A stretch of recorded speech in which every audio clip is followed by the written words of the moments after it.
All right, everybody. Well, welcome to another episode of the Party Invite Show. I am your host, Tegan. I'm joined as usual by Vilos. That's me. And, hey, Saab, do you want to introduce yourself just in case? Yeah, it's me. No. Sovereign. I'm still sovereign for now. Okay, well, I don't know. Your identity is a little up in the air right now, and I want to make sure I get it right. Okay? It's because it's cancer season. We transforming out here. But really, though. So I like that you have a tail like hanging out of your back. By the way, it's pretty great. Cat girl oh no, that's my front. Oh, it is your front. That's funny. Well, speaking of audio only, we got a kitty in the house today. What's Kitty's name again? Harlow. What up, Harlow? Harlow's here to hang out. Navi's around here somewhere. I tried to set her up a bed. She hated it. As soon as she saw what I was doing, she started purring. She's very cute, where when she can tell that you're doing something for her, like we set up tents for her, like she loves burrowing under things. As soon as she can tell that we're doing something for her, she immediately starts purring. So she sees me doing this, starts purring, and then realizes, like, that's it? And then just turned and sat on the carpet behind me, and didn't even face me. I'm just like, okay, you're living your own life. Another day in the life. But let's see. So what are we doing here? Every week on the Party Invite Show, for anybody who's listening for the very first time, we have a show in two parts. First, we have the Vodcast, where here we Blissen up. We tell you what we've been playing, and we have a party topic. We've got all those lined up for you. And then afterwards, off of the Vodcast, you can find on our Twitch and YouTube, you'll see our game stream. So this week, we are playing Spelunky 2 together. It's not just me, everybody. I love this game, and I'm so excited to give this the send-off it deserves because it's leaving Game Pass. It still exists everywhere else, but it's leaving Game Pass, which many of us own. So this is our last real shot to get in and cause a little chaos together. So I'm really looking forward to that. It's going to be a good time. So let's start with Blissen Up. Let's talk about some things that made us smile. Every week we have a channel in our Discord dedicated to this, and we have all sorts of stuff we like to share. But chat, as we discuss what's made us smile, we'd love it if you told us either in that channel in the Discord or here in chat something positive, right? Like, we all need to support each other with whatever we're going through, and the best way to do that is to remind each other, that we've got things to smile about. How many times can I say that phrase in one show? So let's start with Sav. You got some good stuff. I do. I have a big hint as to mine. Mm. Earth Day. It's Earth Day. Oh my gosh, I thought that was in April. It was my birthday. Oh. So for those who are listening and not watching, I have a giant, sparkly, glittery happy birthday banner from a birthday party that was thrown for me. Yeah. On my birthday, which was on Tuesday, the 11th. If anybody should know. I know it's the 11th. I just don't know what day of the week it is because time is an enigma. It's true. It's already been spoken in chat. Happy Earth Day. Happy Earth Day. But yeah, the big old 3-3 angel numbers. Woo, double threes. It's all downhill from here. Well, I mean, it is for me because 3 is my favorite number, and unless I live to be with 333, this is never going to happen again. So you're saying there's a chance. The voodoo in me is coming out. The braids have emphasized my voodoo powers, so.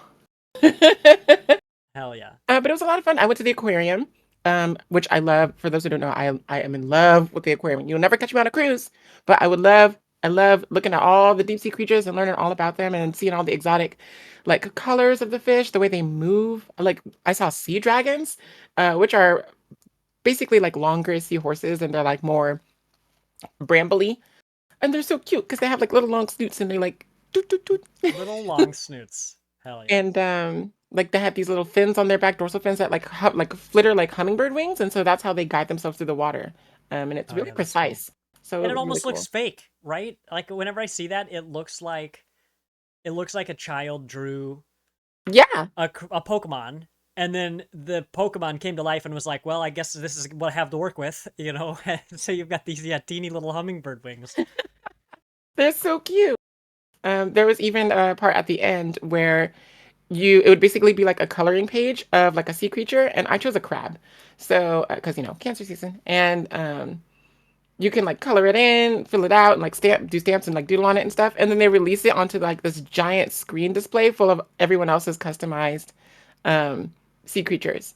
So of course I had to make mine pink and sparkling, and I gave it Yes, you purple do. stars as a stamp, and I named her Crab Crucia, which then I changed to Crustacea after the suggestion of Christina. So it's Crustacea now. That's a good name. Crustacea Nabisco Mitochondria latrine is her full name. So, and she living her best life at the aquarium. I can't believe they let you in here. That is too good. That is a wonderful name. Thank you. Is the aquarium at the zoo? No, it's at the Crown Center. What? Yeah, see, Awesome. like apparently Yeah, it's been there for a that couple of too. years. Yeah. And I had no idea. And It's so good time. I was taken there, and it was a lot of fun, like a lot of interactive stuff. I got to touch starfish, which I've done before, but I don't really actually like remember ever doing that because it's just like a little tiny like 1 minute experience or whatever. But this one had like different kinds of starfish from like all over, and so you could feel like the regional differences like in the waters that they grew, like were born in, I guess. Like some of them were rough and some of them were like soft like baby skin, and it was really cool. Shani in chat said that's her name because she's the powerhouse of the aquarium. Mitochondria. Mitochondria. I mean, what is an aquarium but a cell for fish? These are the questions, y'all. Welcome to Fungication. Party invite specialty. Well, in addition to and actually, Vilos, can we get a clock going so that we stay on time here? Oh yeah, where's our little app for that? Yeah, I completely forgot. We're gonna shout out to Cuckoo. We get so excited to talk about stuff that it's like, Yep. wow, we've been talking for 45 minutes and we designated going. 10 minutes for this. Appreciate you. So in addition to the aquarium, guys, you know what else we did? You know what we did? The three of us and Chris. No, We met. We hung out. I We don't made recall the that. meme. Well, okay. Well, it's a real shame that you guys don't remember this because I had the most wonderful dream that And you we were there, and finally- you were there. and you were there, and Mitochondria was there. Sorry, Crustacea. Yeah. And we here at Party Invite have been streaming together for 2 years. Almost 3 years. Almost 3. 2.5, yeah. Yeah, coming up on 3 years. That's crazy. And we have never, the four of us, ever been in the same room together at the same time. The three of us have been in the same room a few times. I've been in the room with Chris plenty of times, but we'd never all seen each other before. So, or at the same time. So, we all went out for brunch in Kansas City. It was great. It didn't last nearly long enough, and I made the mistake. That was at the end of my week in Kansas City, which meant at this point I was crashed and burning. It's like the last day of a music festival where you're like, look, I'm happy to be here, but wow, my body is asleep right now. It's just I'm trying to pick myself up off the floor. I mean, at least we were sitting underneath that vent, which was totally bracing and keeping everybody awake and alert and in the moment. Kansas City's real hot right now. I think literally today, right? I was Yeah, joking. I think Yeah, it's like it's 90, 92 or something. It was ridiculous. It's 57 degrees when I went to work today, so get wrecked. No, but so I go to Kansas City, and naturally I packed jeans and a jacket because here it doesn't get hot and most places don't have AC. So I knew that as soon as I went to Kansas City, I was going to freeze to death inside every building because the AC was going to be turned up, and I was right. So yeah, we went to brunch and I froze my butt off, but had such a good time talking to you guys and hanging out. So I'm so excited that we were able to finally do that. It was really like the perfect birthday present from the community that we all got together for that because, like you said, the meme is real now. We've officially met. We jumped our shark. That's it. It's all downhill from here. But wow, my birthday's so sad. It's the saddest birthday of all. Maybe if Party Invite turns 333, then we'll turn things around.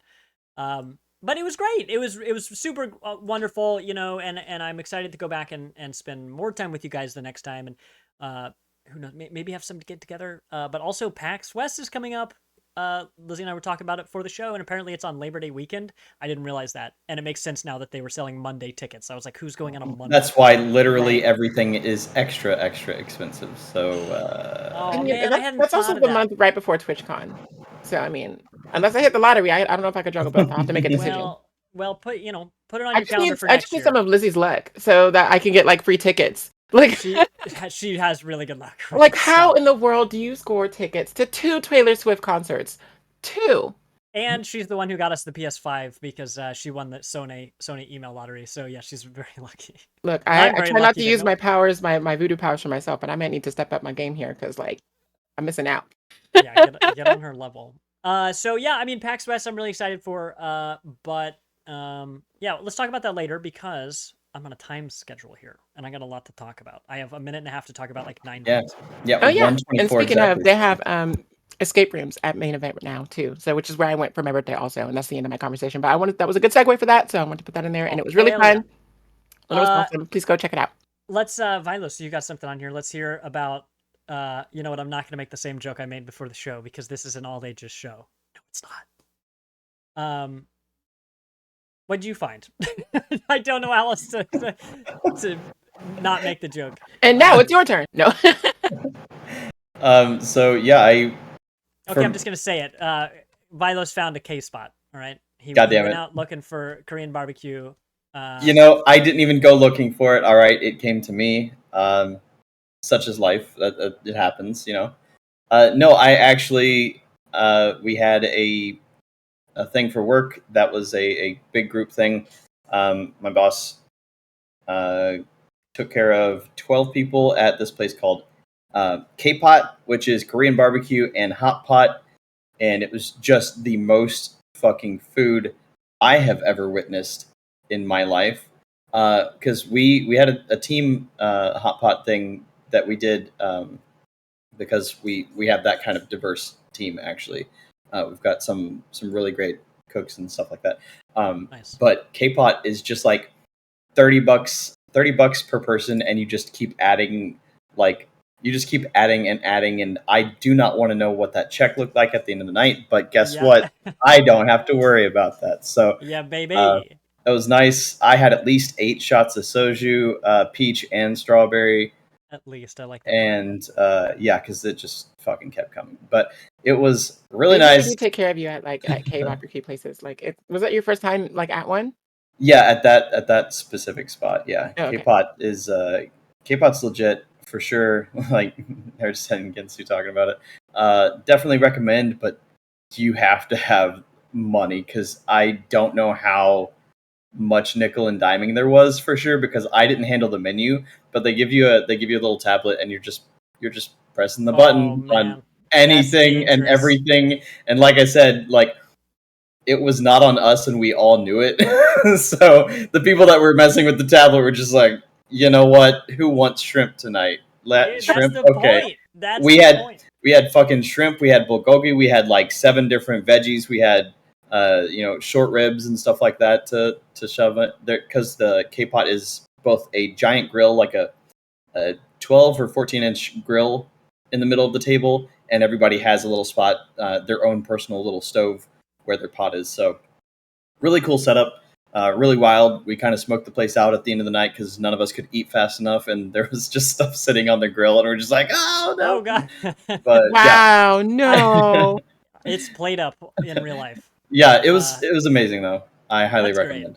Yeah, I've only had Korean barbecue once, and it was awesome, and it was with good people too. Like that's I don't know. There's a lot I could say about that. Like of course the food is good, and the novelty of cooking things yourself at your table is great. But it's like being around a campfire, and I love camping. You know, because it's like a social thing. You're right there. Everybody's huddled around, and you're kind of oohing and eyeing and stuff. Big fan. You've inspired me. I should probably find a place around here to go do that. Oh, I'm surprised you haven't by now. Well, I'll save it for later. But we have found a place we really like. It's not Korean barbecue, but there's a Chinese spot around the corner from us that is incredibly good and cheap, and there's a huge amount of food. Like, it's great. So yeah, we haven't found Korean barbecue, but we have found some other good stuff. KBBQ is like so good, and maybe we should have gone there for brunch because honestly, like that would have been like the meal. Like so, it's so filling, and you leave there with like. It is very. I mean, it's literally across the street from Snooze. So okay. Wow. Okay. Yeah. Wow. Duly noted. All right. Well, part 2. We're planning in the works right now. Well, excited. Okay, so let's see. Let me run as quickly through these things as I can. While still giving them the attention that I want to give. So I've barely played anything, so I'm kind of taking some of my time from what we've been playing to talk about these other things that have been really inspiring me. So I just went to Kansas City for a week. That's why we took a couple weeks off. That's why we were able to hang out and go get brunch together. Um, it's been great. It has been very, very uh, emotionally and spiritually rejuvenating, and I just feel great after having some pretty intense times like at my work and stuff. Like not bad, just intense. I really needed something like that. So to see you guys was really wonderful. So I'm flying high right now. So I'm feeling good, right? So I want to tell you about all the things I'm feeling good for. So let's start first and foremost. I love that I have this new mic finally installed. I'm still gonna have to do some tweaking and learn how to use it, but I got all sorts of new hardware. So in the past month or so, I've gotten this boom mic from a coworker, so I kind of got a good deal on it. I got a new video card. I did not get that from a coworker, and it's debatable whether I got a good deal on that or not. And then I got this wireless headset. I've wanted a wireless headset for ages. I bought another HyperX Cloud Stinger because HyperX is you know the only reason my previous headset failed was because it was like 3 years old, and headsets aren't designed to last that long, so it was no surprise that it broke down. But I'm really enjoying my hardware. So um something that made me frown was I originally ordered my video card from Newegg. Newegg through most of my life has been my go-to source. I loved those guys. I love their reviews. They're very transparent. They help a dummy like me understand what I'm reading and help me compare different products. But this time, Newegg, I won't get into the details, but Newegg could not have let me down any more.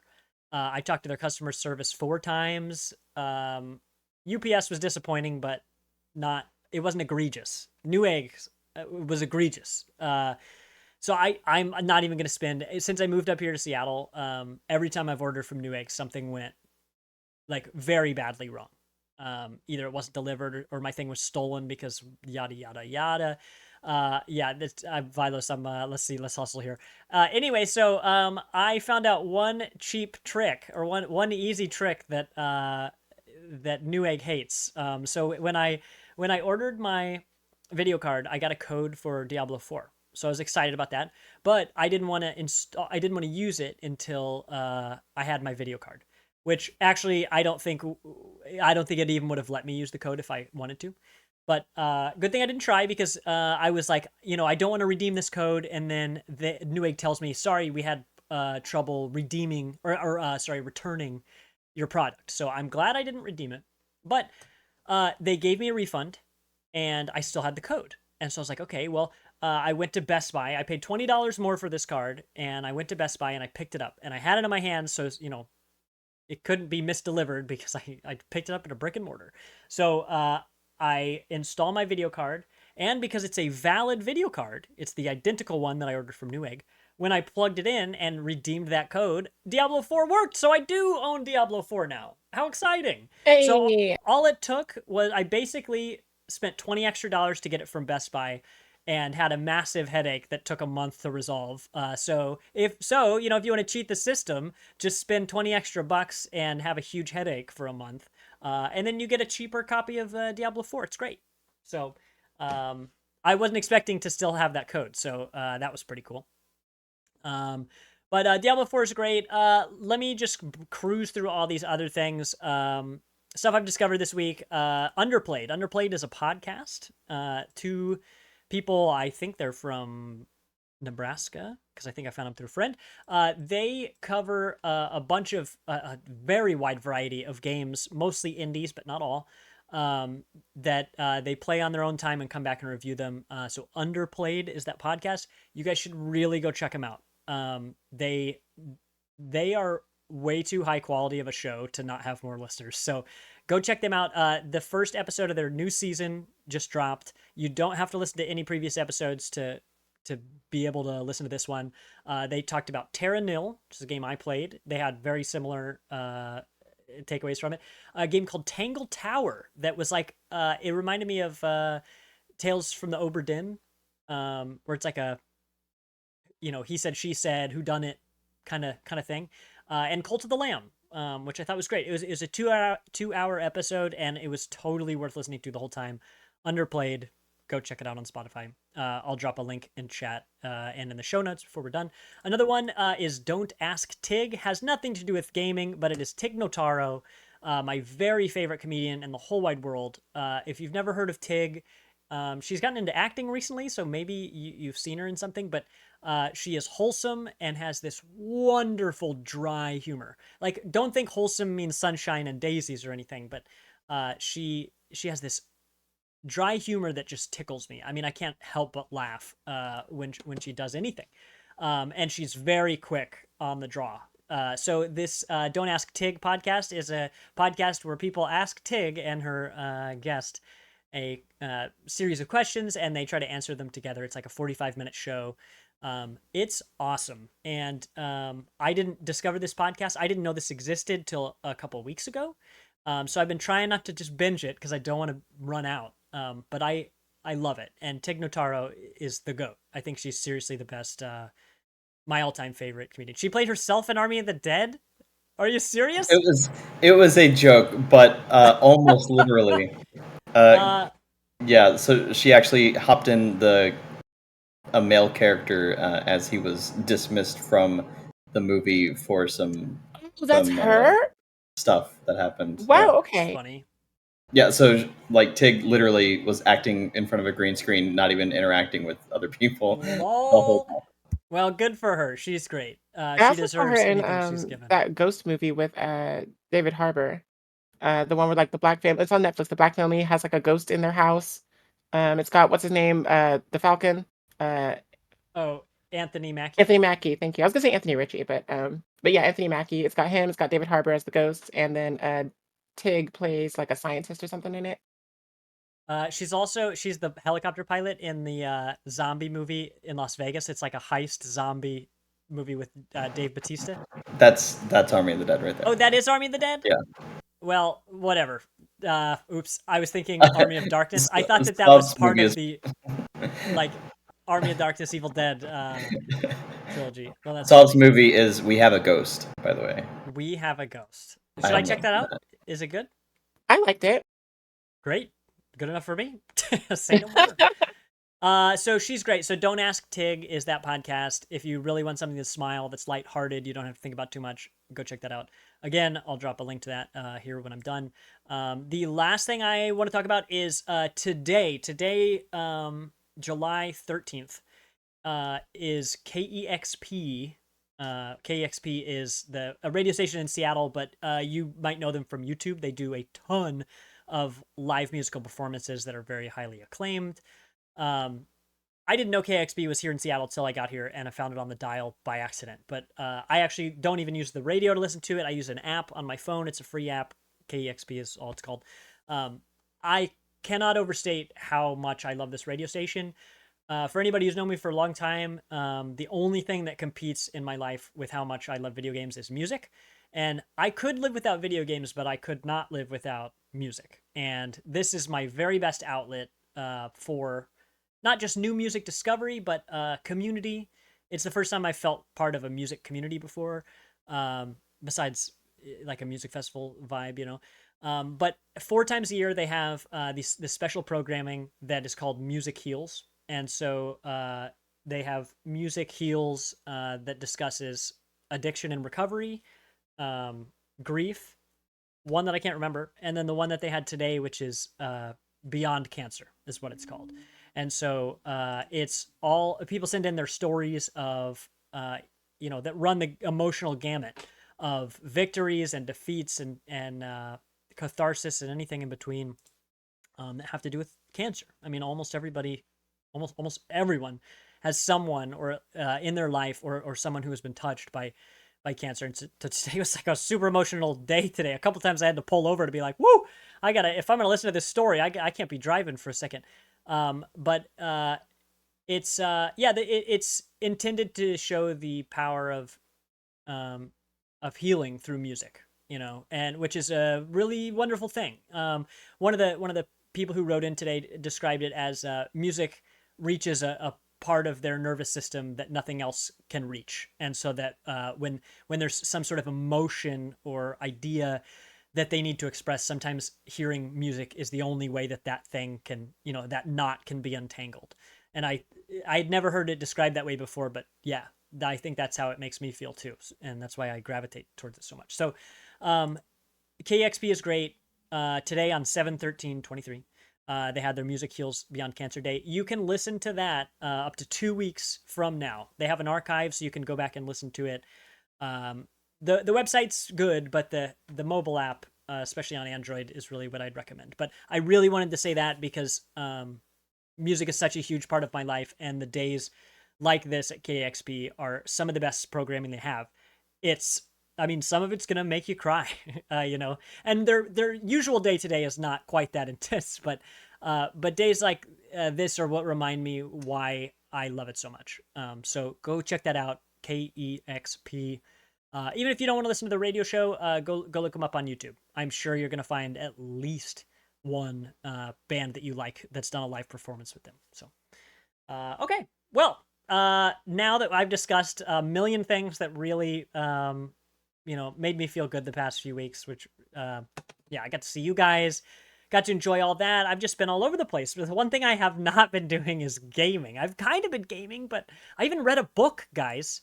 I haven't read a book. I mean, I haven't finished it, but I haven't read a book in like a decade for a number of reasons. But it was great. It was awesome. So, I got so many reasons to not read books. That's what I just heard. Well, so I'm a really slow reader. My eyes are messed up. My eyes are pretty messed up, so it's hard for me to read small text. So actually, even now, here's behind the scenes. When I read OBS as we're chatting, it's actually kind of hard for me to read what I'm seeing because I can't make the text any bigger in here.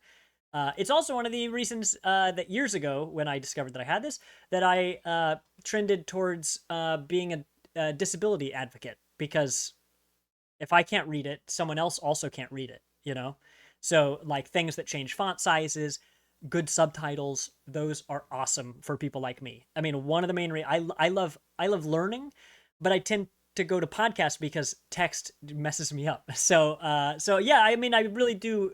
Besides, I don't like reading, which isn't really true. I do have a good reason to not read.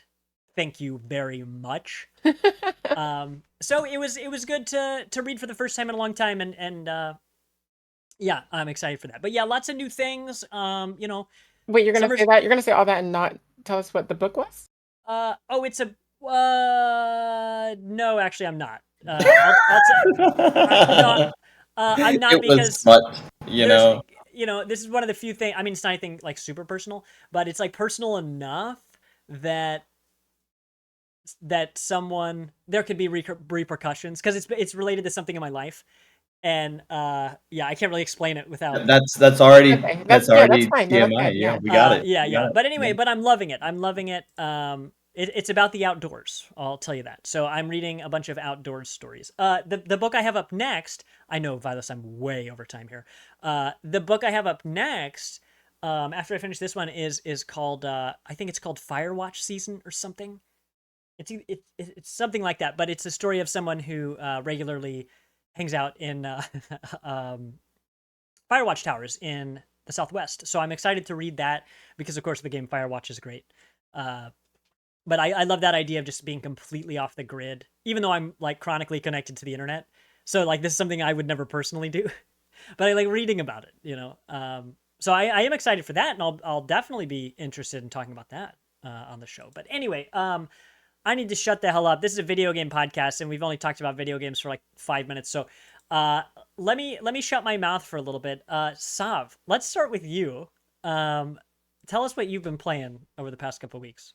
Yeah. So, in the past, I kind of mentioned this game, like in passing, because it was like only live for a short bit of time. But it was a playtest for a game called Go-Go Town, and they recently started up a second playtest period, which like saw a lot of changes come up to the game. So for those who missed out on me talking about it the first time, it's basically like a city sim that's like a fusion of elements of Stardew Valley and SimCity, like all in like this really cute pastel, like Steven Universe paint. And it's like really cute, but also sometimes can be really stressful. Just because, I mean, when you think of thought like, running a city and simulating all the stuff that needs to go on, like these ingredients need to go there, these people need to live here, and like all this stuff.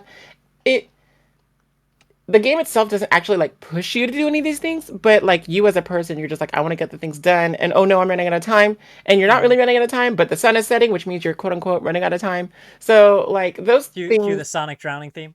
Oh my God, please no. Time's running out. But no, it's been really fun and really cathartic. I noticed that some of the citizens that I had in my last town, and I think this was like a month ago or so, made their appearances back again, and I was so happy to just have them back and like reassign them the jobs and everything, and like continue their stories because I had one of them, which was a werewolf.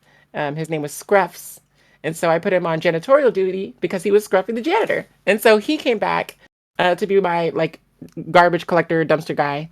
For to Everybody make has one.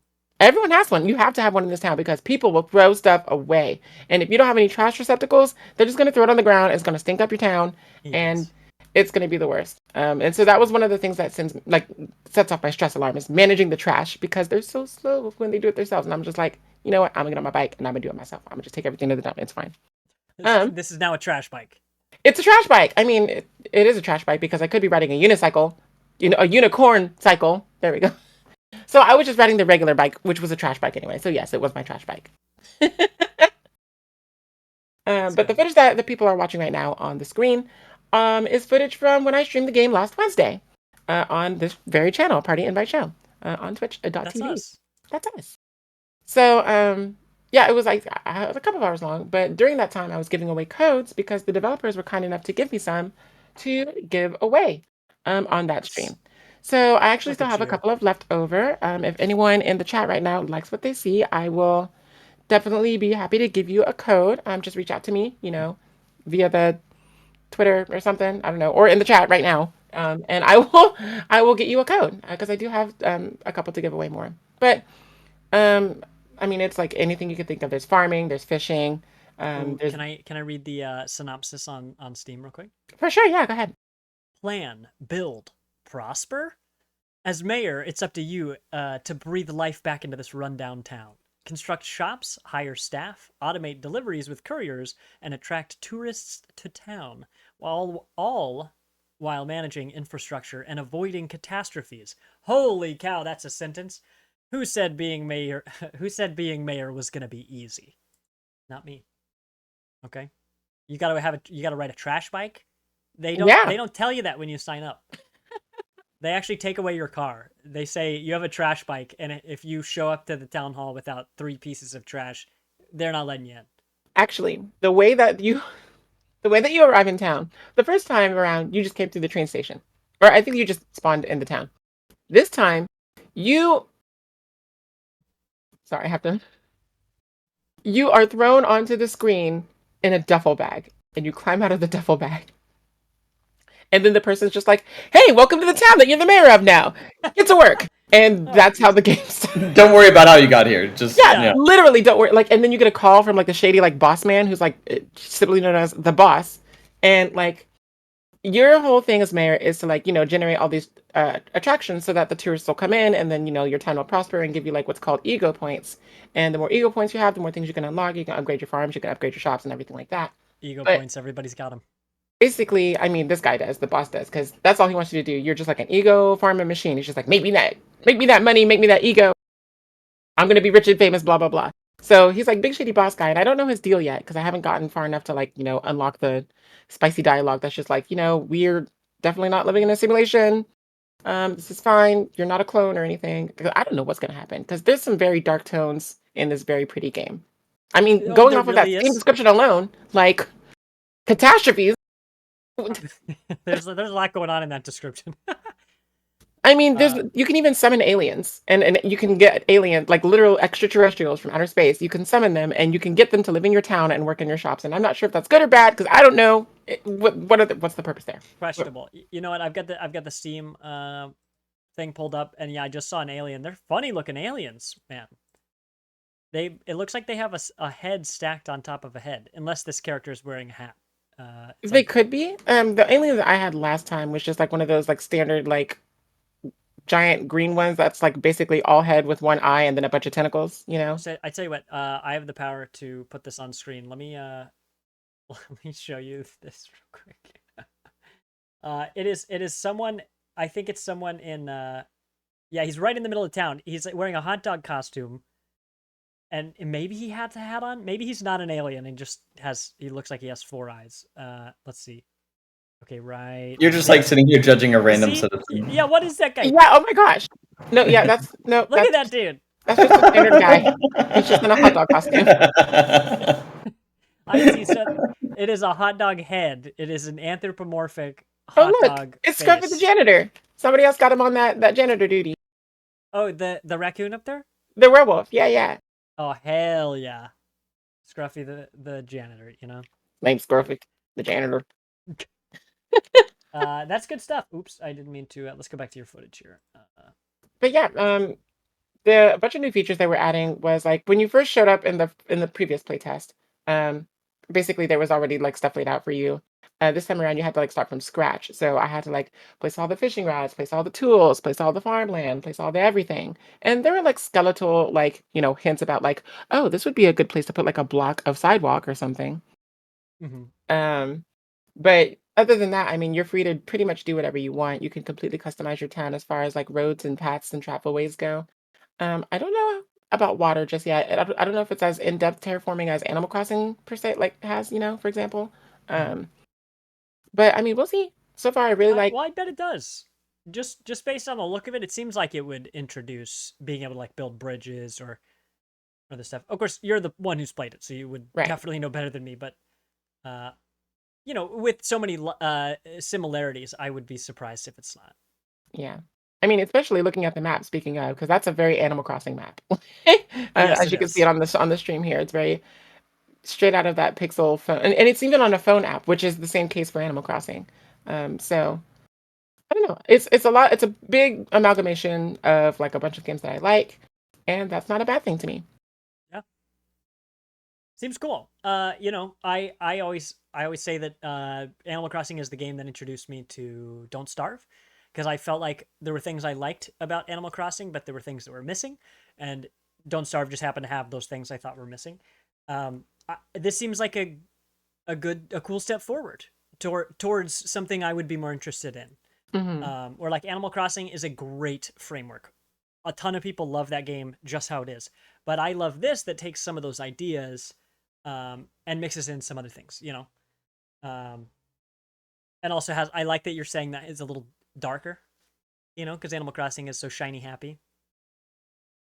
So I like that. So you streamed this here on our channel, I did. which was cool while I was out of town.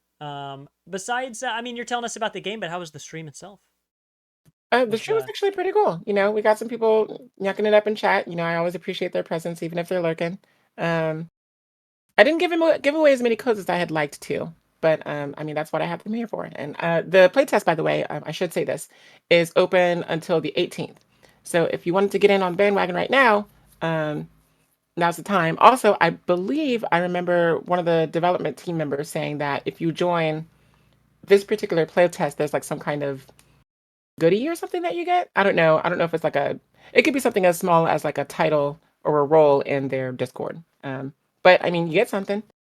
So if you're curious about the game, gogotown.com. I think you do have to include the hyphen. Otherwise, you can go to Prideful Sloth and check out their Discords there. Or follow them on Twitter, and you can keep up with all of the good stuff there. So at Prideful Sloth on Twitter and Gogotown Game at Gogotown Game on Twitter. What was their website? Prideful Sloth. Okay, yeah, definitely not this one that I clicked. The website is also... It should just be pridefulsloth.com. Yeah. Well, I typed in gogo.town. Well, I mean, I clicked that because that was one of the first things on Google. It is not the website. Don't go there. The website is gogotowngame.com, as far as specifically going to the game site. Okay, all right. Well, I mean, good that we know now, so that the listeners don't end up, down some rabbit hole. You don't end up like suddenly learn about like the grapefruit technique or something. I don't know. Yeah, it goes straight to the dark web every time. All right. Well, let's avoid getting thrown into a duffel bag here. So that's Gogo Town. Hell yeah. Thanks for telling us about that, Sav. Vilos, you have written here that you've played so many games that you've decided to talk about none of them. You know Am I what? reading that right? That actually could be reality. Yeah, like analysis paralysis. It's very real. Happens all the Yeah. time in tabletop games. So why not translate to board games too? That's right. That Oh no, said, wait. Oh, I was looking at the wrong doc. This says mm, you were playing. Okay, this is where I reach over and I pull Sob's lookers, the binocs. There they are. There they are. This actually says you've played literally nothing. Oh, I have played. Okay, it's a lie, but also mostly literally nothing. All right, so I Mhm. I will never talk about. I will never generally talk about me playing Madden 23 because I don't want to do it. That's the yeah. game that I We will would just. hate that. We would hate that. That's the game that I will I would just genuinely turn hate off my brain and that. just do it. You What if know, you do an offshoot podcast where you play Madden while you tell us about the TV show Quarterback that I think is on Netflix about Mahomes? I Oh, do I need to watch just that. read about like someone reacting about that. I didn't even know it was a thing. Yeah, it I looks didn't like either. it's going to be a good show, so I'm actually down for that at some. Can you play out the show in the game for us? We'll do a whole stream for it. It's gonna be people are gonna love it. I mean, listen, I had Mahomes for my first year of the franchise, and then I traded him because he's worth a lot. So, you Wow, know, wow, you're very valuable. See ya. that's literally the case, though. Like, come on, you can't play as the number one quarterback in the game from the get go. Come on, like, Yes, you That's can. fair. What? No, I I'm with Do you not like Vilas on this victory? one. I was Like, like, I You want have to to. have an arc. You have to have an arc. Yeah, I want to have your arc is that somebody you're go from already nothing to OP. Like, something. look at One Punch Like, Man. That was the whole arc. They're it's, like, I want actually, to build that character. this show is not about Mahomes. It's about all of his friends. Just like One Punch Man. It's all of his friends and their character arcs. Pretty much, Uh, yeah. Like, where's Kelsey going though? Like that arc is just like stable as hell, you know. oh my gosh. But yeah, He's getting otherwise, in I my house. really That's didn't where he's play any going. games. That's all I'm saying. Hey. Hey. It's just one of those weeks, and I tried to actually be a person this week, which is wild. Hey, that's pretty cool. I That's don't pretty do cool. that, so yeah, that was my week. Hell What I've yeah. been playing. Okay. Well, excited for you. Okay. Well, you know what? It's been a little while. Then, what's our update on what you've played, like JRPG wise? Like, where are you at on your list? Just vaguely. You don't have to get into it if you want to. What? Yeah, I'm gonna probably have to count some games as JRPGs, but also they just keep coming. So Well, there's a what's the lot next more big games. one on the horizon? I keep I have to seeing finish. I have to finish Final Fantasy 16. 16. Yeah, I finished Final Fantasy 1, a couple weeks ago or whatever. And you got a So I've long got to way finish 16. between 1 and 16, you know. I've got a solid 30 hours to go for Final Fantasy 16. So I do Wow. that. I've got to, beat Tears of the Kingdom. Like, All in a day's work. then I'll be back on the JRPG, train, and that hopefully will be at the end of this month. But Well, that's where I am right now yeah, on the JRPG train. I'm basically playing, Pokemon Tactics, Fire Emblem, waifu game, Mitochondria. and Knuckles. Um, Knuckles. so for my birthday at that very brunch, I was given, Pokemon Conquest. So I have been playing that like pretty religiously recently. I didn't know that you couldn't normally in Pokemon games when you start a new game, you can save the file, like you can save that new game and it just overwrites the old file, right? I didn't know it didn't do that in Conquest. So I got so far in the game, however far I got. And then I was like, okay, time to save. And it was like, you cannot save. The previous file has not been deleted yet. And I was like, really? So then I have to go and manually delete the game file and start all over. So You had to start all. Dude. that's okay, because I got some better soldiers now anyway. Yeah, well, good thing. I'm angry Them for soldiers you. was bad and ugly. So like, wow, where you're like permadeath these guys right now. I Like, imagine that no, they as Sav is faint. They playing, faint. It's as Sav Pokemon. is playing, they're like, "Oh man, I got the dopest squad. They're great." And then realize that you couldn't hold on to them, and you're like, "Didn't need them anyway." it's like honestly they weren't shiny, so fuck them. No, why even, you know? Like, why even? No Who are you? tears. Yeah. It's just like a cat like that decides to wander into somebody's house, just like I'm your cat now. Yep. It's the same way with the soldiers. It's like, you're my warlord. What's that? Where am I going? What's up? To the trash All the can. busy work. Oh my gosh. Okay, so that's Pokemon Conquest. Well, actually, what the hell is Pokemon Conquest? You told me a little bit, but like I've never heard of that game. Sorry. So Pokemon Conquest is a DS game. It came out in like what, 2012 or something, sometime after Black and White. And instead of like a mainline, turn-based RPG thing, it is a tactics game. So like Fire Emblem, Final Fantasy Tactics, like turn-based army commanding, going down the squares game. So yeah, it's been like that all this whole time. I don't know what's going on with it. The green spot. You see me down here? Yeah. It's where my my newly installed pop filter. Yeah, it like goes over here, and then my computer's like, oh yeah, definitely don't green screen that part. Just show your whole ass, just the whole thing. But if I step away, I don't know, it kind of fixes. I don't know why. I gotta take a course on green screens to understand how to fix this. Yeah, I don't know. Yeah, I'm gonna keep So going. anyway, no. That's funny that you guys saw that. I was like, they probably won't even see this. No, you guys both immediately reacted to it. Pokemon Conquest is a game on the DS. Yeah, I mean, it's basically like Fire Emblem, but with a Pokemon skin. You are a warlord that is just like, the newbie warlord on campus. And they're just like, wow, you're the new warlord? Look how young you are. I'm going to kick your butt. And then you proceed to like kick their butt. And they're like, oh no, I can't believe I've ever been disgraced like this. Please have my kingdom. And then you do that 17 times and the game's over. Please have my kingdom. I mean, there's some plot in there somewhere, but like, well, it may as well have been you showed up in a paper bag and they handed you the keys to the town. I actually don't know why. I haven't gotten far enough in the game. This, like, including the first time I played when I was like a kid or whatever.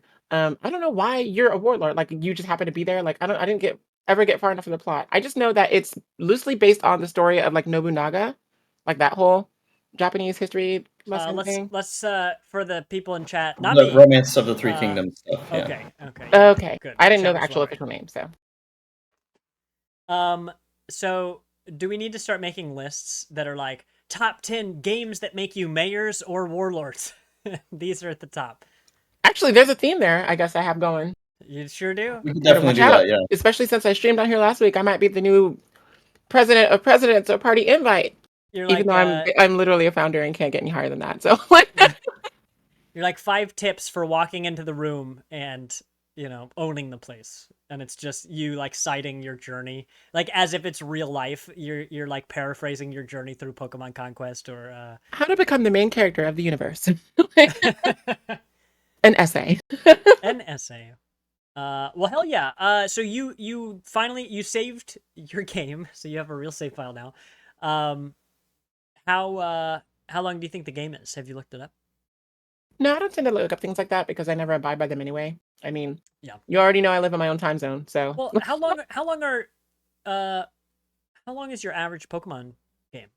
Like 20 hours?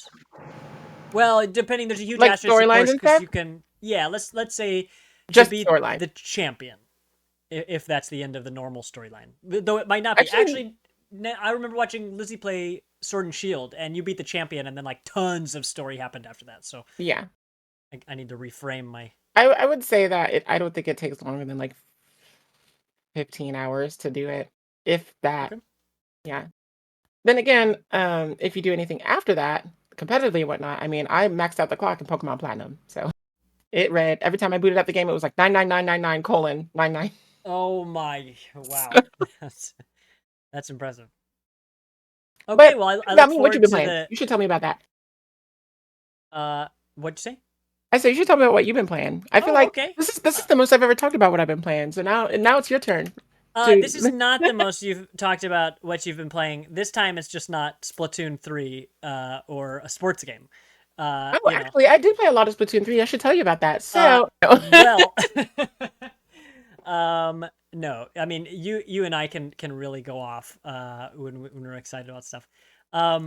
Let's see. So I've been playing a couple things, but really not nearly as much gaming as you would have seen me doing a month ago, just because I've been away from my computer. And reading.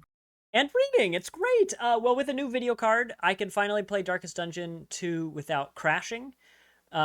Oh, also, you know what? I didn't That's intend to. still like the max level game that you're Uh, talking. yeah, I know, right? Like when I got a new CPU and I was what's the I was benchmarking it with Stardew Valley. I was like, can my CPU run Overwatch and Stardew Valley at the same time and Discord? Hell yeah. That's when I knew I was in the upper But can ranks, it play Crisis? Probably not. No, actually now I could. Now I totally could. So here's a funny thing. I was excited for Darkest Dungeon 2 to just not crash, to make it playable to me without having to just worry when it would crash, because it was never an if, it was always a when. So it no longer crashes. But a funny thing I realized, so you guys have watched me play Darkest Dungeon 2. You have different combats either on the road, like mid road battle, like road battles are what they're called, or at like a location you visit. Because like any roguelike, like a lot of roguelikes, you start at the bottom of the screen and you work your way up. You get to choose which path you take to get different points of interest, and then you get to the end of the area. Um, so that's all fine. Well, when you're in between those areas, you're riding your carriage around, right? And you're like cruising. You're weirdly trying to run into things to get items. It's weird. Why would you run your carriage purposely into burning piles of trash? I don't understand that part. But now that I've turned the settings all the way up, first off, the game looks really good when you're running around in the carriage. I just didn't, whatever. I don't care about visuals that much. I just want to be able to run everything like and not crash. So like I didn't get my video card because I want a top of the line thing. I just want to not have my computer melt every time I just throw too much stuff at it. Anyway, when you're on the carriage, I realized that when you have the settings turned up, the frame when the frame rate is higher, your carriage moves faster. So now I spend way less time between battles. Like I'm almost always constantly in battle now, or like at a point of interest. So That's the really funny. it's but yeah, completely unexpected side effect of getting this video card. So now the pace of the game is so much faster. Like the combat's still the same, but there's so much less downtime of me slogging between these areas, because before that's not a super fun way to play the game. I mean, it's fine, but it's not fun.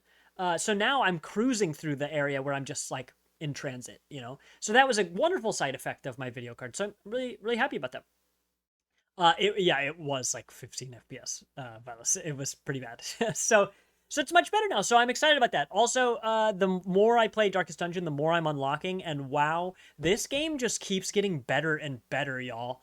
Like this is like we're about to play Spelunky 2 tonight. When Spelunky 2 originally came out, I didn't even like it that much. But now I would say that game's like probably a 9 out of 10 for me. I'm starting to approach that for Darkest Dungeon, where I think I would have said that it was like a 7.5. Like numbers are stupid, but that's about where I'd give it. But it's going up because the more I'm seeing, the better this game is getting. So really happy about that. But I have played a lot of hours. Oh yeah, didn't like it that much. No, I mean I did play it a bunch on stream. If you went back, way back, I always say that Splunky 2 came out when Hades came out, and Hades ate its lunch.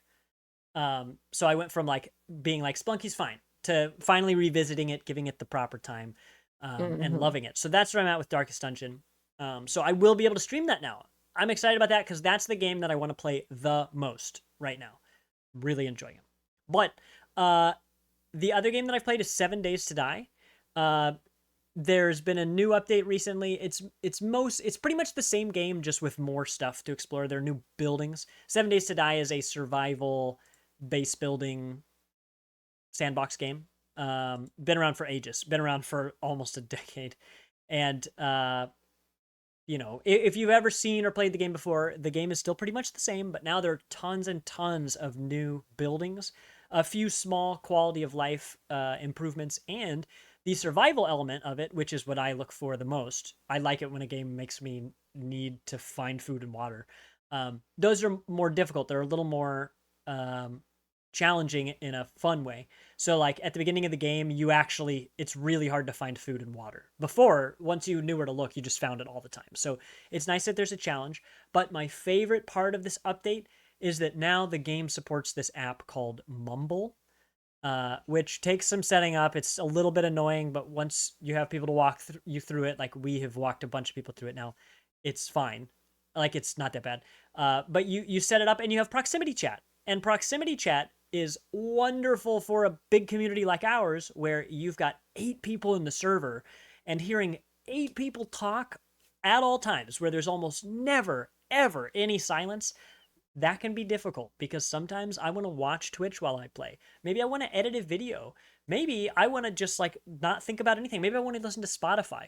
But this allows me to only talk to the people who are near me. And we're still in Discord anyway. So if we need to talk in global chat, we can. But this way, you can change how far away people are and you can hear them.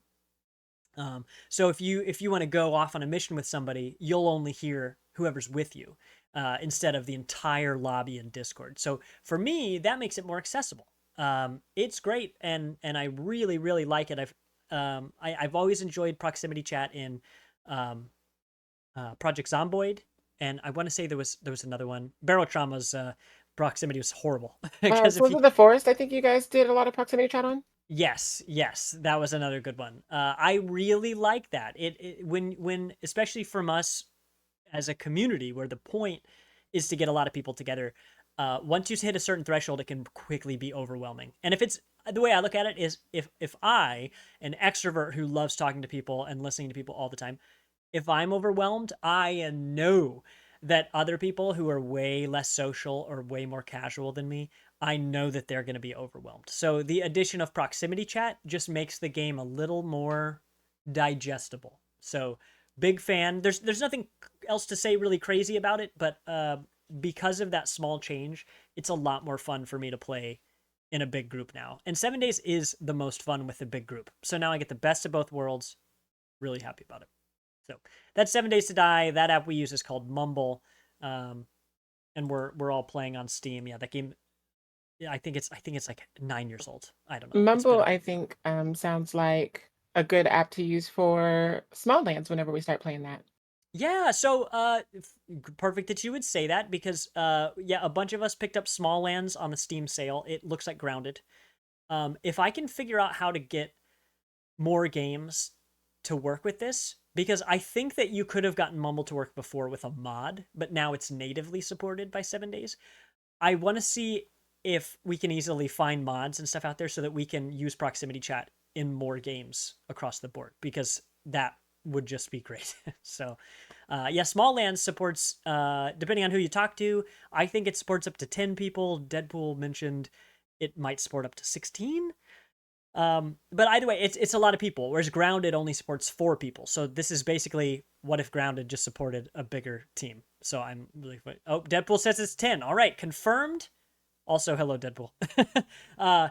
Confirmed 10 people can get in there. I think we have 8-ish people who are gonna play with us, so we're really excited about that. If you are someone out there who would like to try this Small Lands game out, hit us up. Well, anywhere. You can reach out to me personally if you'd like, so we can save you a spot. But that's going to be a really good time. We've all bought it, but none of us have played it yet. We're saving ourselves for each other. So we're all gonna discover the game together. It's gonna be great. All right. So yeah, 7 Days to Die, Darkest Dungeon 2. That's the good stuff. And between the 3 of us, that's what we've been playing, huh? So chat, tell us here on Twitch, and anybody in the future, let us know on Discord, on Discord or on Twitter, especially, or we have a Facebook group too. Tell us what you guys have been playing. We always want to know. Oh geez, Odysseus is marking this for the future. I hate it. He knows. He knows. Clip it. Okay, so that's what we've been playing. If it's all right with you guys, I'm melting in this room because now that I've got this new video card, I basically just added a furnace into my tiny little computer room. If we could take a break for just a few minutes, we'll come back and we'll talk about our party topic to get you guys going. Our topic this week is if every game from all past generations disappeared tomorrow and you can only choose one to keep, what's the one that you keep? I mean, the topic is technically the generation, but well, what did I say? Yeah, all previous generations of games. What did I say? Well, sorry. The title of the stream is kind of funny, but fine. Shoot! What's the title of my own stream? Oh, past gen game. Oh, yeah, I see. yeah. So like not it just a sounds like game. Yeah. generation. Yeah. What? Wait, I don't. What? Okay, well, we'll get it clarified. Just tell us in chat what your answer to whichever question you choose is. If you could only keep one game and you lose all the rest, all older games, previous. Okay, let me read off the doc here. Gosh, we were about to take a break, and now I gotta. If we lost all generations, okay. My lawyer's telling me. Okay, this says if we were to suddenly lose access to all previous generations of games, which I still think is exactly what I said, which game could you not live without? No, that's what you said. I think he was saying the stream title is wrong. I know, and I see whatever. We're gonna have a cage match while we're on this break. We'll be back in a few minutes. I'll summon my conquest Pokemon. It's going down. Oh my gosh. We'll be back. Let's Go see, Machoke. Where's my thing? Here we go. Actually, you know what? Come back, Machoke. Let's see. Let's pull up. Let's get a good old marker in here. I'm gonna get the Spelunky 2 soundtrack going again before we were playing the Spelunky 1, because honestly it is a better soundtrack. But the Spelunky 2, it's grown on me. So let's see. Let's see what we got here.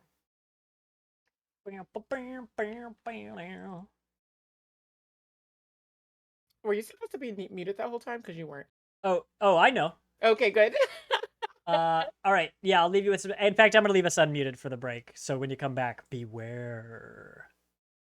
I'm gonna be real sketch, but I'll be back. Perfect. Oh, I love that the slideshow immediately showed one of the screenshots from Spelunky.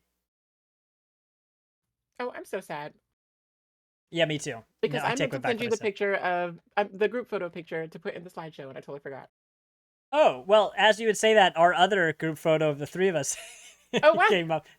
So that's perfect. Just keep speaking things into reality. Man, wow, I wish that party invite could earn $1 million. Oh my god, look, the mayor of Tacoma just walked in my door, and he's got a stack of cash. Please reblog Lucky Cat for. Okay, let's see. I gotta step out. I'm sweltering in here. Okay. All right.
I can hear cicadas outside. It's so nice. Love the sound of screaming cicadas. They all just needed to touch grass. I mean, after 17 years underground, wouldn't you?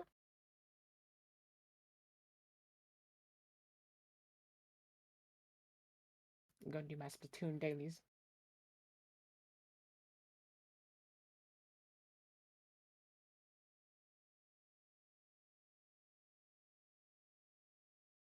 Do you want? Should I have the mic on for it? Should I just get like right up in there? Because it's my mouth is full of Mike and Ike's.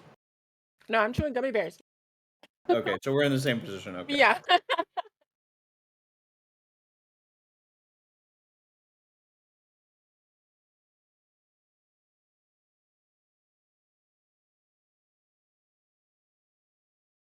Yeah, I don't need grassy throat disease.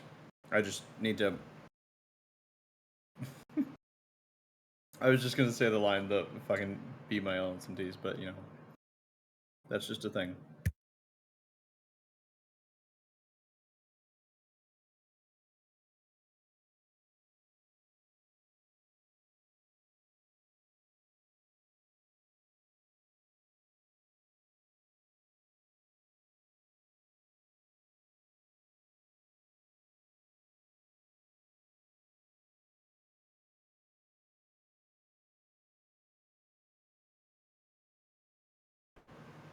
Don't touch grass. Go out and touch some redacted.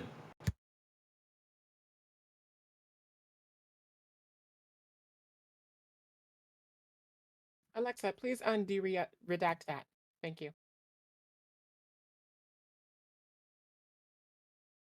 Alexa.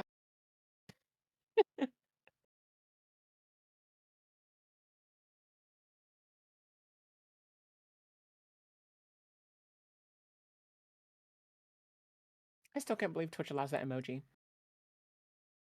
Like after all the ones that they like got on people on. Yeah, it's a very solid butt. I'm not sure that's the compliment you think it is. Well, I mean, like Nope, there wait. were emotes Nope. that were like questionably butts. You know, it's like no, that is very clearly a butt. Why am I 5 years old and laughing at this? I don't know. But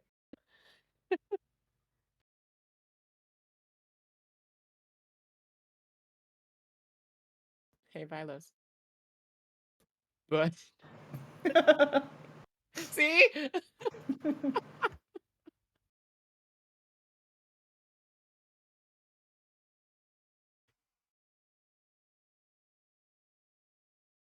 Shh, shh. Here comes Dad. Shh. Nobody say butt.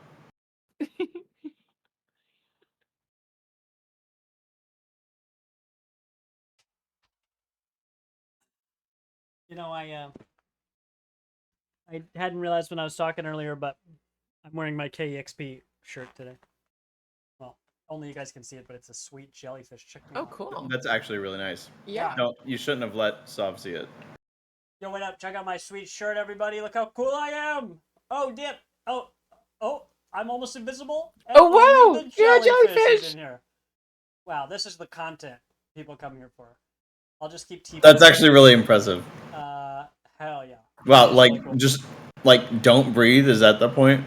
Yeah. You're like fucking Sue Storm over here. Tegan, I've trained you in the art of freezing. Now it's your turn.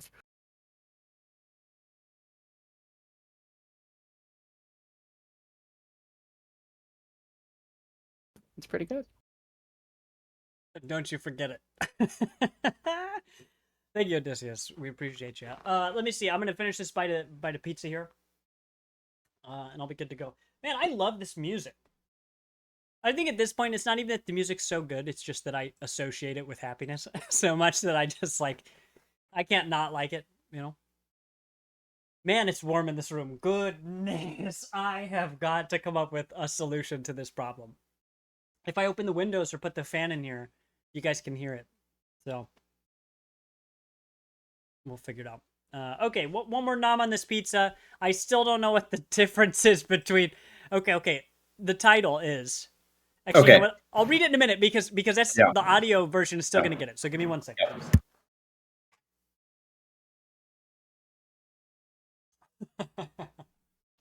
Pretend you can't see me eating, chat. I'm all the way over here. Yeah, you can't see me.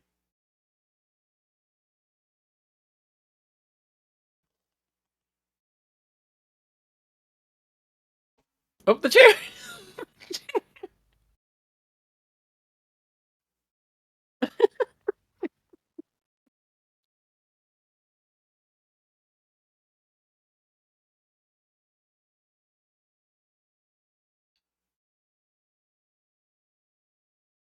We lost him for good. Who knows what will become of him? It's No, what will happen like to a that shark. cool shirt? Oh my gosh, you know what? I can't make jokes when I don't know how my green screen works because I was trying to make my hat go across the screen, but then it was half invisible. Ugh. I do need a PhD in green, like Odysseus said. Okay, let's turn down for what? For this podcast. All right. All right, we're back. And the question on everyone's mind is, so what the heck is this title on the stream? what? Okay, the title of the stream is if you lost all but one past gen game, which one would you keep? Vilos, walk me through this now. I need, we're running through this contract. We're right. lawyering the crap out of this thing. Yeah. Okay. So in our document, there's a wiki link specifically for home video game console generations, because now we're in 9th gen, technically. The questionable generations. Sure. But if we lost all of if we lost all but one generation of games, what generation I see. of like games So do we this keep? was Not not one about an game. individual game. This was Right. about one generation. Yes. Yes. Oh my gosh. Okay, well, I tell you what, I studied for the wrong test, and I'm gonna need to go last. You guys all know your order? Yeah, I'm gonna order last. Boy, well, that is a different question, and now I understand. Now I understand what you guys mean. Okay. Okay, so our party topic then is if you could only have one generation of games, but you lose all the others, which generation do you keep? I'm gonna say one thing out of the gates.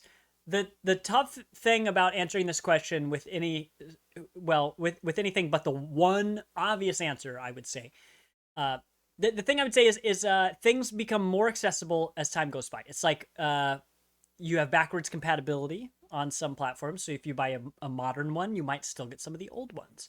So do we exclude those remasters? Do we care about setting those boundaries?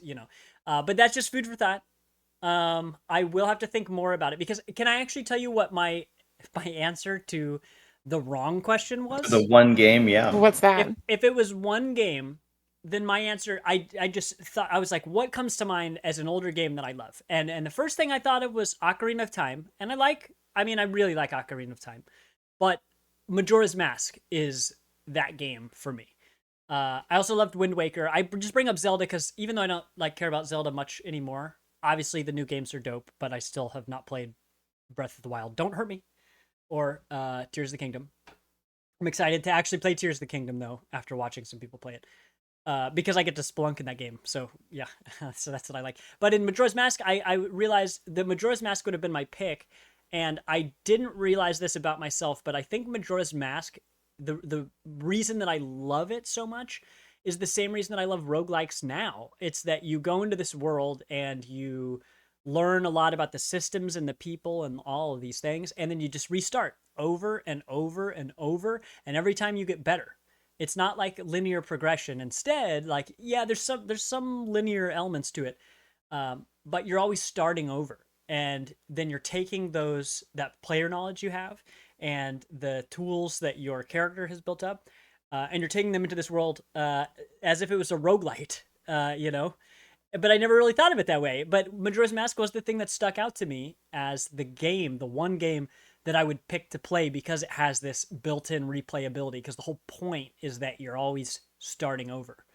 I feel like you're the first person I've heard say that was their preferred point for Majora's Mask. That is pretty funny. Well, there is a whole lot that I like about that game, but I do love a game with the day-night cycle and weather, and even though those are pre-planned, they're only 3 days, and it always rains on the second day. It's still, that's kind of what got me into those things. I mean, I didn't realize this till today, so this isn't that well thought out of a thought, but I think that Majora's Mask may have been the game that got me into most of the things that I love as an adult, even as I've fallen off of that series. So anyway, now that I've given you the right answer to the wrong question, let's go to you, Vilos. Because you proposed this as a party topic. I think it's a great...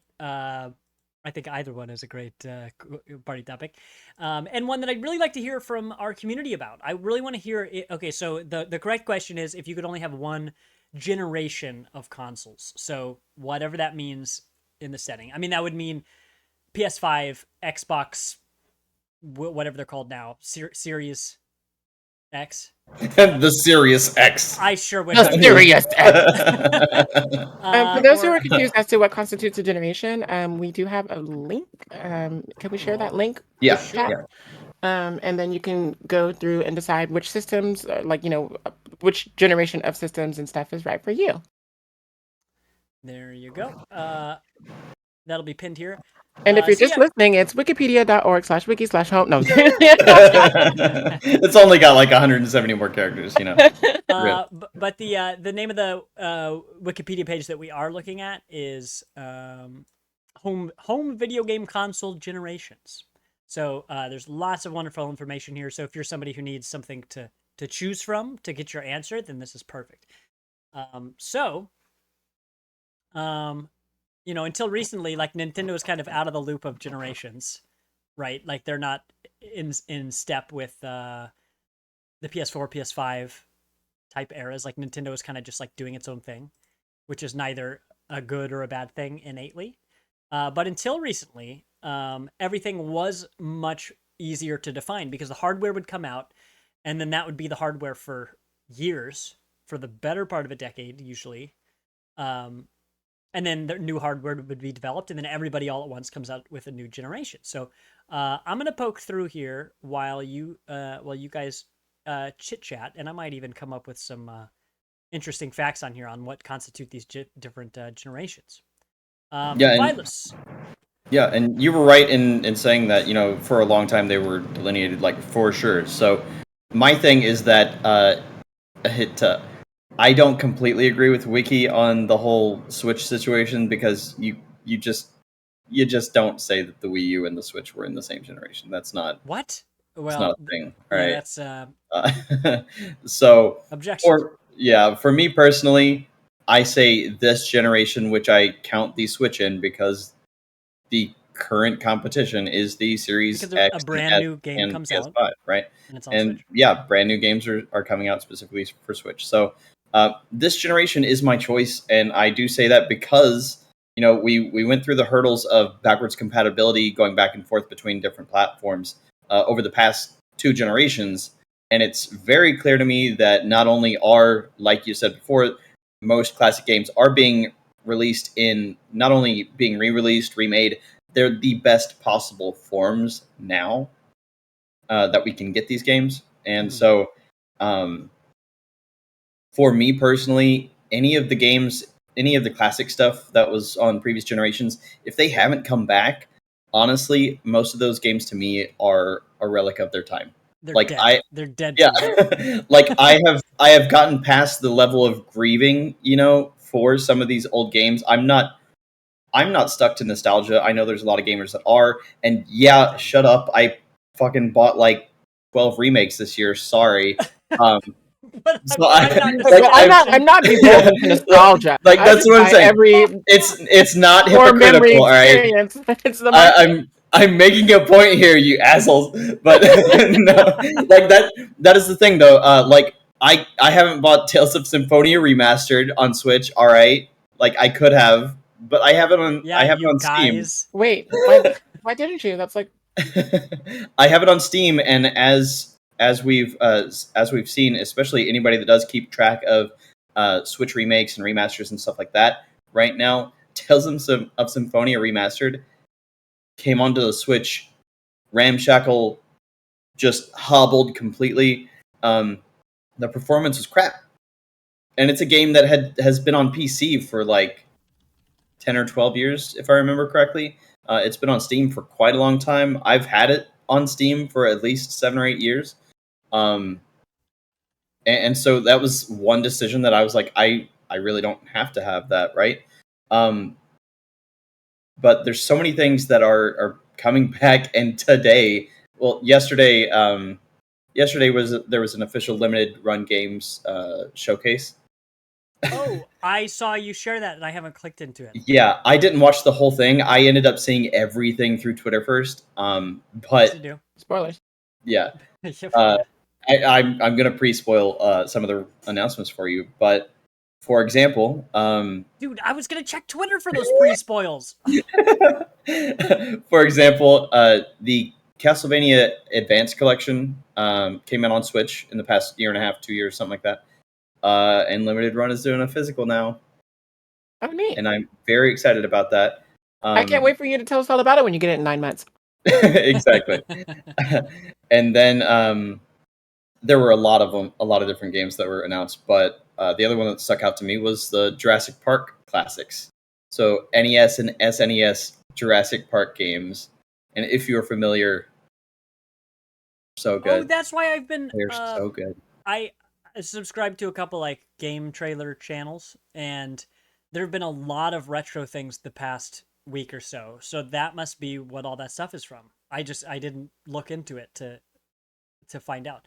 I was like, why is all this stuff like? I get that remasters tend to come out, and a bunch of movies and stuff just came out, too. So like there's cycles quarterly where a lot of stuff is released at the same time. But yeah, I was really wondering why all this remaster stuff was happening. Yeah, I mean it's because the money and the money is there. Well, But the thing is too, like when it comes to remasters and remakes, because they're different. Because they recently released like Final Fantasy VII Remaster, like on Steam or something, right? And then they came out with the remake, which fundamentally changes like story beats and things like that. So there's something to be said about like dipping into both pots, like because some people like to experience the real, like original content, but like upscaled and whatnot and built all pretty, and then some people just like to experience like the whole shebang, like new graphics from the ground up, new story beats, new characters that we may not have seen, characters that shouldn't be in the story that somehow made it into the story somehow, like, and then Palpatine returned. So like, somehow. Okay, so we're reading chat. I'm gonna read some of this here. Sorry, is that what we're doing? Yeah, because I think it's just honest community feedback. Nobody's calling anybody out or anything. Yeah, and also I need help considering I walked in. I studied for the wrong test, so I have to copy everybody else's homework. Mm-hmm. So let's see. Shani Peck said 5th gen for the nostalgia, which is 5th gen is the Sega Saturn, the original PlayStation, and then Nintendo 64. Which Nintendo 64 is where Majora's Mask was, and I'm gonna say that the 5th generation that Shani said is my number 2 choice. My number 1 choice, looking around. Wait, no, save it. Yeah, I've still got another point to make, by the way. Well, let me. I'm reading. I'm responding to chat here, and look, I already cheated on my homework, so I can cheat on how I answer this test here. Is Deadpool said I'd go with the 7th generation because it seems like that was the generation that everyone is into games, lots of nostalgia. The 7th generation is the Xbox 360 and the PS3 and the original Wii. That was definitely close to my favorite. I would say that was my favorite because that was just like Deadpool said. It seems like our generation was really the first. I mean, you could argue for people a little older than us too, all of us, that we came up in the age of dial-up and in the internet was really finally a thing, right? So we were the first generation of young people to arrive on a well-connected, internet-enabled world. So like for me, the Xbox 360 automatically, like, you've entered the Xbox Live era. So this really was the first time that a ton of people who maybe previously didn't give a shit about games at all were suddenly like, yo, I get to play this thing with or against my friend online from the comfort of my home. I am in. And that fact that everyone got to experience this thing together, not just games, but the internet together, that's what makes that 7th generation, the 360, PS3, and the Wii. That's absolutely my choice. The N64 era is my number 2, but yeah, I love that fact. Like, that was the moment that I always look back to, where I'm like, most of the associations I have that aren't just to games but are to the people in my life, like through gaming, where I was like, oh man, that was a huge gaming memory for me. Like, so many of the biggest ones are that 7th generation. 2005. Well, it's a huge window here. This says 2005 to 2017. Where does 2017 come from? I mean, 12 I'm months. telling you, there are It's some back when inconsistencies. that's when those systems have been discontinued and like their services are like rendered offline, blah blah blah. So that's Yeah, when it officially died. and like Vilos said, yeah, there's it's Wikipedia. So what are you gonna do? Anyway, now that I've read chat and completely interrupted you, Vilos, sorry about that. Yeah, let me rewind real quick. Now, I Well, do I mean, have my considering your point. generation that you chose, rewinding is all you're good at anyway. Wow, Oh! wow. Okay, so we're gonna get real about it now. All right, so my choice of generation is this generation because the culmination of ideas from the entirety of the past has brought us back to the point of a golden age where developers are doing such original shit that you do look back at 30 years ago and you're like, that was literally fucking baby steps. Like, right now we've got this like, just looking at Leica, at us playing a fucking Motorvania. We This is a are great game. generally most people are generally sick of Metroidvanias because we've had like 120 released in the past 6 months. You know what I mean? And So they all look, from an outsider, they all look the same. right, It looks, oh, I know what genre that is, because it looks exactly like Super Metroid, which came out like 30 years ago. Cool. yeah. Uh But then you have concepts and like melded with, obviously you're going to have better art as time goes on as well, but concepts that are just out there, and stuff just congeals to such a better overall idea that you get stuff like Leica that's just completely original, but has the stepping it's stones like, of a Or like legacy behind Town, it. actually. Yeah, yeah. yeah. Like, things are have just fallen perfectly into place for the generation that we have right now. And personally, and again, it does still stem from it.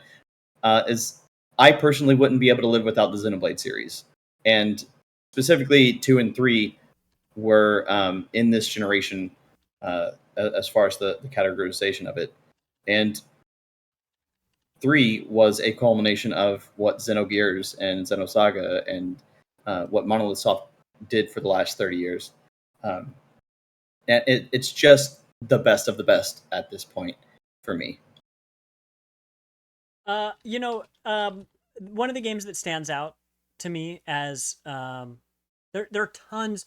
Now that I better understand the question, I I still want to say that choosing the modern generation is a little bit of a cop out, because you do have the very best of all of the very best. But you do make a good argument, where you have games today that simply could not have existed before. So just because they were inspired by those things, and they might even look like those things, one of the games that stands out to me, where I like had that moment where I was like, whoa, this could have only happened today, but it looks like an old game. I mean, yeah, sure, Spelunky 2 and 1 both look like they could have come out on the Super Nintendo, and that's a certain aesthetic. And yes, those games have certain things that you couldn't have done back then. But for the most part, like a game like Spelunky 2, a lot of the stuff in it is just that no one else had made it yet. But if you were stuck in time, if we were stuck in the Super Nintendo generation, eventually someone could have come up with Spelunky 2. There are very few things in there that you couldn't have seen back then.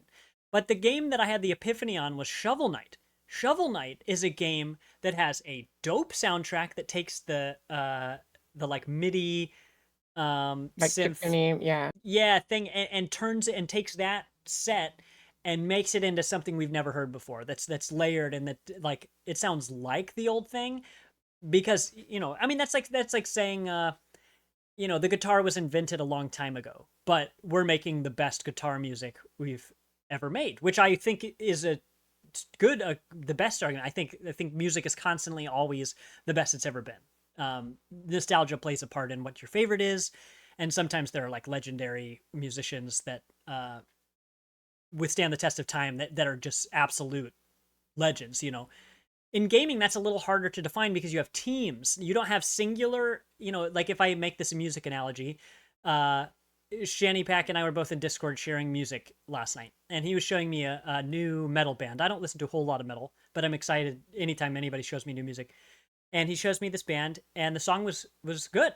And then it was like, oh, this is actually a song featuring Steve Vai. Steve Vai is a legendary guitarist who is actually featured in Halo. He does some of the guitar riffs that you recognize from Halo 1 and 2. But he is a legendary musician, but a lot of games are made by teams of people. Even the smallest teams are still teams of people. So sometimes it's harder to recognize how much was a product of creativity, how much was a product, or how much was limited by creativity, how much was limited by the technology of the time, what was limited by the market. Maybe you can make something great, but if nobody buys it, then you can't sell it, so you can't make it. So like today we have a better market than we've ever had for a lot of these things. We have better technology to make these things. I was talking to somebody today about how the Vampire Survivor genre is like one of its whole sticking points is that so many of the games are less than $10. So a lot of people who like that stuff will immediately buy it just because it's always so cheap. And you're like, if I love this thing, I'm just gonna buy it outright because it's less than $10. But how like could that have happened 10 or 20 or 30 years ago where you had such a huge market for such a specific thing? Whatever. I'm kind of getting lost in the weeds here. I'm excited to talk about this topic, but what I am trying to say is that with these teams, I did think that it was a cop out to pick the modern generation, but there really is so much that we're making today that is like old things, but that is like the best version of those things. I think we could list 100 games that look like they could have come out on Super Nintendo. That came out in the past 10 years that are great. So okay, Vilos, I'll give this to you just this once, okay? But after this, I'm gonna start gatekeeping again, okay? Oh wow, I can't be right anymore. Okay, cool. Well, sometimes. Well, when I decide, I'm the one running the stream, so I can cut you off at any time. No, it's okay. So actually, Vilos, if I'm gonna throw this back at you. So you chose the modern generation, and we could all throw down here. If you can only pick a handful of games, like 3 to 5 games that, without thinking too hard about it, that stand out, where you're like, these kind of represent what this what this generation means. What would those games specifically be? Because there are lots of like qualities about those games that we could talk about. But what are those things that stand apart? Because I'd love to give listeners like some examples of things that they could look up and possibly play. To kind of get where you're coming from. Yeah, I mean, I'm try to do the same myself. There's so many choices, but for myself, I would stick with Xenoblade Chronicles 3, Hellblade, Senua's Sacrifice, and Celeste. Like, we talk about those plenty, but those are definitive for me. Yeah, Celeste really is a feat. Again, look, maybe And it opened up the tiny team floodgates for like so much like emotionally charged gaming that was like about real mature things that were actually happening to real people. Yeah, and you can't, like, you don't separate yourself from it. Yeah.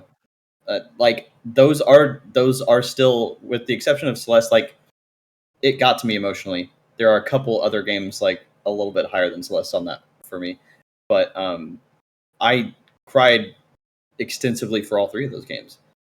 And it is one of those situations where this generation did a lot for me mentally, just overall, and it really does say a lot, because fucking Mario 3 is not doing anything for me emotionally. Are you kidding me? Like, I could play it blindfolded right now, and it's just not the satisfaction that it was at the time. So yeah, I do feel like the emotional side of it is a lot of the need for me. Yeah, I hear that. I'm scrambling here to find. I'm like, what the hell came out on the Xbox 360? A So couple much. ones that are on Geometry here. Wars and nothing else. Boy, That's that was Actually, on. that's a Crackdown. banger though. Crackdown was such a good game. The Oh first my god, the Crackdown, first one, yes, I put yes, like 150 hours into that shit. it was Yeah. so my good. gosh, I never played Crackdown. I'm excited. I love that. Like, I don't think we've ever talked about Crackdown here before. Like, I've never. There's a gulf between us here, and I kind You of are love it. seriously missing out. You've got to get that on. I mean, you got Game Pass, so And what Wait, generation wait, is is that? Crackdown is the original Crackdown on Game Pass? The original? I'm pretty sure it is. It's one of the very few that are still in there. I'm pretty sure. Well, I tell you what, I'm scrolling through a Sorry, list. I got to bow out of Spelunky. I got something to do. I am. I'm gonna drop this link in chat. I'm looking at a Games Radar article. I just Googled best Xbox 360 games because I'm like, look, help me out. I can't remember when things came out. A couple of things I've already seen on here are Fallout 3 and Far Cry 3. I'm not gonna pretend like I have a ton of love for Far Cry or anything, but I like the idea of what Far Cry does, and Far Cry 3 was the first one I ever saw. Same with Fallout 3 being the first one in that series that I ever saw as well. Hey, Super Meat Boy's on this list. Hell yeah. You know, I'd played Oblivion before, so I had played an Elder Scrolls game, but I had never played a Fallout game. And I'd never seen a post-apocalyptic world before. I had never seen the old-timey soundtrack that we now associate with Fallout. Anywhere from the 20s to the 60s, depending on what song is playing. So I really like that. I mean, I remember playing Fallout at home and then going over to my friend's place and watching him play that game. And you know, I can't say that before that generation, the Xbox 360 generation, that that I would have played and watched two separate save files of a game before. Usually I'd play at home and then I'd go like be in the same room as my friend, and if he asked me for help, I'd help him, you know. But I wouldn't like watch, I wouldn't closely watch because usually, you know, I hadn't seen an open world game before. I'd played like an MMO like RuneScape, but that was still in that same era. Like I probably discovered, I think RuneScape came out. Well, I think I played RuneScape, my first MMO, in this era. So maybe that's why I'm so nostalgic for it. Yeah, but when's RuneScape coming out on PS5? That's what I'm wondering. I think I mean, it's out on everybody's phones asking now. themselves. You got a phone? Is RuneScape really out on phones? Yeah. Oh my gosh, I should be keeping up. Let's see what else is on here. I'm really mad at the number one game on this list, by the way, because of course it's that. Is it Call of Duty? No. Let's see. Borderlands is on here. Borderlands 2. Left 4 Dead 2, lots of sequels. Basically everything I've seen so far is a 2 or a 3. Let's see. Bayonetta, Arkham games blah. and Gears of War 2, those are like top 5 for me in that generation. Yeah. Mind-blowingly good. Oh, this was the birth of indies, so Fez would have been on this list. I mean, maybe it's on this list somewhere, but I see Braid I up didn't here. see it. Yeah, I didn't see it on there. Braid, yeah, and yeah. I mean, the Xbox 360 was the first generation to have games that were made by like small teams. The Xbox Live Arcade, yeah, I mean, 300 hours, I think, in Uno. Like, come on. I mean, I talked about Monday Night Combat like at length before on here because that was like my first. That was the game that got me into like content creation, you know. And Yeah. that was, I think it was like the first game I got on Xbox 360 was that. It was in the Live Arcade, and then Rascals, which I'm not going to get into that because every year I ask Halfbrick to bring that game back, and it's so good. It's so much fun, and they never do. So Rip. I won't touch that. But yeah. Oh gosh, BioShock Infinite was out on the 360. Goodness, I forget that because it came out on that, but it was like mainly for the next gen. I think, right? It was made for PS. No, that was 360. Oh man, yeah, that takes me back to a time in my life. I remember my friend beat the end of BioShock Infinite, and I didn't want it spoiled, so I walked outside. And I told him, I was like, "Hey, come get me when it's over." And so I was outside for like almost 30 minutes because stuff kept happening. Just a reminder, there was a Skyrim and BioShock Infinite bundle. Physical bundle. Really? Why? That's funny. Like Arkham like City. if you're worrying about like getting the generation together like mentally, yeah. Skyrim, oh man, and BioShock Infinite. It's a good time for games. I love when you have like a nice year. Occasionally, gaming websites will come out. They'll be like, "Wow, this was the best year in gaming," and then they have like 5 absolute bangers. Uh, I want to say that like maybe 2011 was one I saw recently. I'd have to look. I mean, it was probably these actually. Now that I'm saying it, that would have been the right time. So I'll look that up. But yeah, Red Dead Redemption is on here. Grand Theft Auto 5 is on here. Boy, I it must have been 2011 that these came out because yeah, I have distinct memories of a certain time in my life of these coming out. Yep, I'm doubling down. I the Xbox 360 generation is my generation. So let's see what did it say? 2005 to I don't know 20 teens somewhere. 2013. 2013 Okay, was when the Xbox One actually released. So cool. I like everything that much during. more than what's written here. So yeah, the Yeah. 360, the PS3, and the Wii. The Wii. Yeah, Wii, Wii, Wii, I mean, the Uh, Wii did introduce the IP of Splatoon. say no more, friend. Actually, no. Never mind. That came out on the Wii U, I think. Never mind. It was Forget what Wii I U said. 2015. Yeah. Yeah, it was Wii U. Yeah. All right, well, I'm playing my flag on 7. My number 2 is the N64 generation. I played Sega Saturn at my buddy's place. Another friend had Zone of the Enders and Killzone, the original Killzone. Oh no, that was PS2. So actually, Man, you know what? That's the time to give it over to Sav. you're It's right. a good I'm segue. done. I'm done. So I choose the first generation with the Commodore 64 and Real gamer. That's all you can ever talk about. real gamers lick their consoles. No. Oh no. So my pick, actually, I will agree with Odie and chat. Mine is the sixth generation. And that would be from 1990, according to the wiki, 1998 to 2013. I'm not really sure I agree with that time frame either, but that's the era of the Dreamcast, PS2, GameCube, and the Xbox, the original Xbox, which I completely ignored, so I'm not even going to talk about that. So I believe that this is mine. Like, if we lost all other iterations of generations, that's a game, like today, this is the one I would stick with because it was just such a formative, like for our generation specifically, it was such a formative time. Like, whenever somebody talks about like classic video games and stuff, the things that come out of their mouths are like Tony Hawk Underground, like Skating Underground, God of War, like Sly Cooper, like all these PS2 games. And then we have the GameCube era, Animal Crossing, Super Mario Sunshine, like all of these really big, like uh revolutionary titles, especially with the GameCube coming out, that little tiny disc thing. I mean, that paved the way for like what, PSP, because PSP started to use the tiny disc software as well. The Dreamcast was the R.I.P. first system, I think, to introduce internet like to gaming at all, because you could plug in the Ethernet cable to play Phantasy Star Online, and that, I mean, Phantasy Star So far Online. ahead of Oh its my gosh. everybody. It was so far ahead that I didn't know till years later that the Dreamcast ever had internet. You Mhm. know? They even had their own channel. Like you could plug a cable, like maybe a coaxial, I'm not sure, but you could plug something in there, and then you can get the Sega channel, and like you could watch, I don't know, Sega related content on there. It was like really Okay, I cool. definitely did not know that. That's crazy. Hmm. And then the Somebody whole write that down. VMU Write that down. software. Write that down. Yeah, I'm gonna need to revisit that. They played a whole lot of Space Channel 5. Like, what was it? What else did he? We love Space Channel 5. But also that game is in that era. So but I mean, so like I mean, specifically for me, like I think three of my top five favorite games of all time are from this era. So that would be Sonic Adventure 2 Battle for the GameCube. Or also Sonic Adventure 2. I mean, specifically Battle is my favorite because it came with the multiplayer mode that introduced like you could play um competitive, like race competitively against each other and stuff, and then race Chow, and then those Chow could compete against each other. Um so Battle specifically. So that's my number two favorite game of all time. And my number three is Soul Calibur 3, which is on the PS2.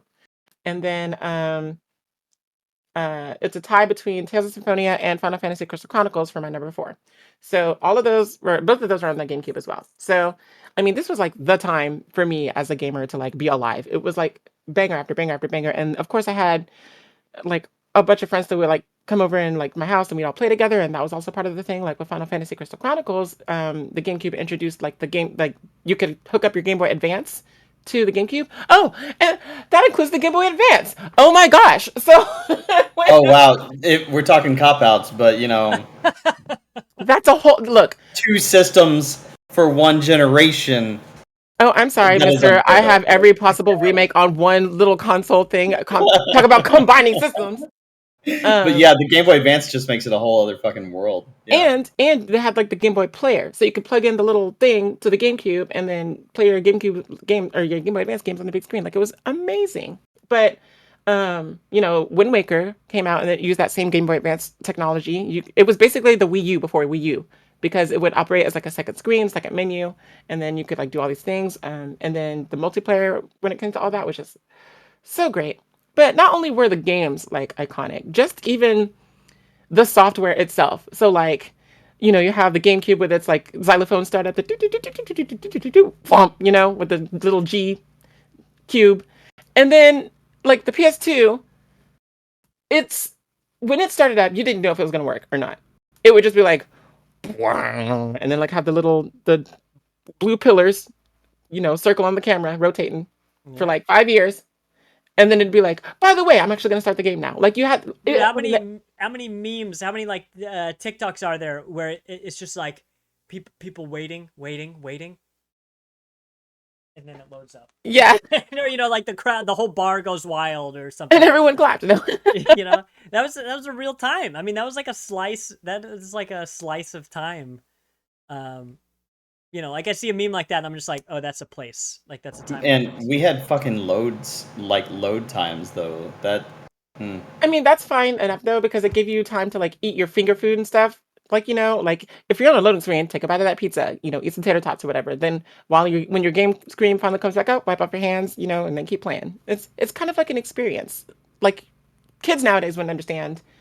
There's my age. The thrill of back in the day you're watching your show and then a commercial comes on, then you race to the bathroom, right? And then you come like you use the bathroom, wash your hands and all that stuff and do all that before the commercial ends and your show comes back on, right? There was like a what you call it, an adrenaline to that. Loading screens for me kind of provide that same sort of thing. It's just like how much can I get done between the loading screens, like what I'm doing, so like especially Now you're like, I'm playing Overwatch and I'm gonna take a bite of my. Oh, I'm being rezzed right now. Times are different. I mean, I did get viscerally angry like when I was playing the Spyro trilogy on Switch when like there's literally minute long load screens and it doesn't make any sense. Now they days. just call those cutscenes. Right. I mean, placate us. There's still some games that have loading screens. They're just disguised a lot better. So, for instance, the God of War, not Valhalla, or not Valhalla. What's it called? Ragnarok. The one before that one. I was just telling a friend we were talking about the scene, the long cut scenes. I just finished The Bear, the show on Hulu, and there are a couple scenes in there that are really long one shots. One of them I didn't even realize was a single shot until it was pointed out, and I'm gonna go back and watch it. But I was like, we talked about that and Daredevil. And I was like, the games are doing the same thing with God of War, where they're hiding the loading screen. So now the games can effectively be one long cut, like you're saying. And it's just, it is funny that like now I kind of want a loading screen now that they're gone. I mean, they're not all gone, but there are times where I'm like, well, wait a minute, quit going so fast. Like, wait, I got to take a time out for a minute, and I don't want to hit the pause button. I mean, sometimes you do need that little breath of like air, especially like if you have like a very overbearing mom like I do. I mean, in a good way, always checking up on me, seeing what I'm doing. Like, what are you doing in there? Playing a game, but I can't like do that while I'm playing the game. So, or like that's another thing too. Like, pause the game. I can't pause online, mom. Blah blah blah. Like, yeah.